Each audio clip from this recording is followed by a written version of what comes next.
Tawadhu basically means humbleness and humbling yourself before Allah subhanahu wa ta'ala.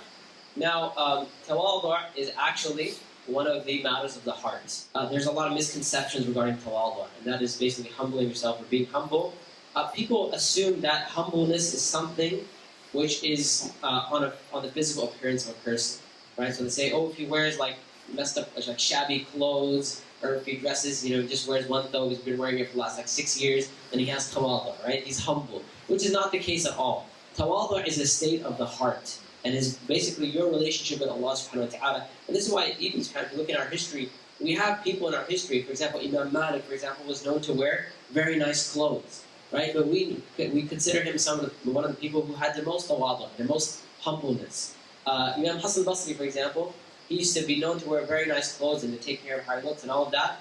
And this is why in the hadith of the Prophet ﷺ, where the Prophet ﷺ said that the person who has the weight of a mustard seed of arrogance will not enter paradise, will not receive the smell of paradise. And one of the companions, he said, Ya Rasulullah, what about when one of us, we like that our clothes be nice and our shoes be nice?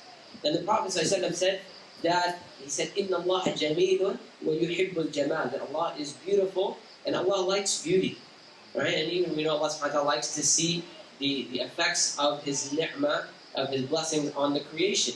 He said arrogance is when you reject the truth, right? That is arrogance, and when the truth is brought to you, or when you're arrogant with people or people that are around you, right? So tawadhu basically is the opposite of arrogance, and actually we will talk about arrogance a little bit as well, so I'm not going to get too much into it. But tawadhu, basically, the main issue when it comes to tawadhu, when it comes to being humble, is when the truth is presented to you, how do you react to that truth, right? And that affects people in different levels and different situations in their life. So for a scholar, for example, tawadhu is when a scholar is challenged, are they humble or not, to say, you know what, even I make mistakes, even I sometimes, I don't have all the knowledge in the world, am I humble or not? For a lay person, for example, tawadhu, it can come in the aspect of when someone says, listen, this thing, you need to improve this aspect of your life, this is how you get closer to Allah. Do they reject that? Or do they say, like, who are you to tell me what to do? Or, these days people will say things like, who are you to judge me? Stop judging me, or like, only God can judge me. Have you heard this before? Yeah, like only God can judge me, right? So it's not about, is a person judging you or not, do you understand the fact that maybe they're just trying to bring you closer to Allah subhanahu wa ta'ala, maybe they're sincerely just trying to advise you.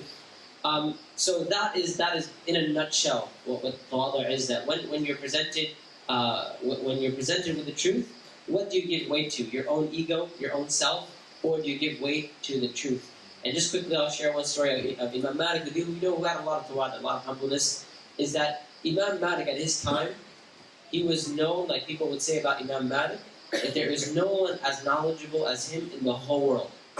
Like, he's the most knowledgeable person in the whole world. Like, man, there's no one more knowledgeable than him.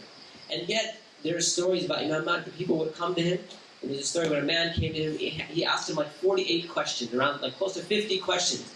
And to more than half of the questions, so like 26 or 27 questions, Imam Malik said, La adri. So Allah. He said, I don't know, Allah subhanahu wa ta'ala knows best. Right? And this was the humbleness of Imam Malik. And humbleness truly comes from a fear of Allah subhanahu wa ta'ala, and the taqwa of Allah subhanahu wa ta'ala, being conscious of Allah subhanahu wa ta'ala. Imam Malik would say about himself that when somebody would ask me a question, he said, I would envision myself standing between heaven and hell. Meaning that is the responsibility. It's not about showing someone that I know what I'm talking about, but that I am Imam Malik, I can give you the answer. Or I'll feel bad if I say Allahu Alam, right? He said it's not about the issue. The issue is that this is a serious responsibility. So those are some aspects of tawadhu. Okay, alhamdulillah. Wallahu ta'ala a'lam. Subhanakallahumma wa bihamdik. Ashhadu an la ilaha illa anta astaghfiruka wa atubu ilayk. Assalamu alaikum wa rahmatullahi wa barakatuh.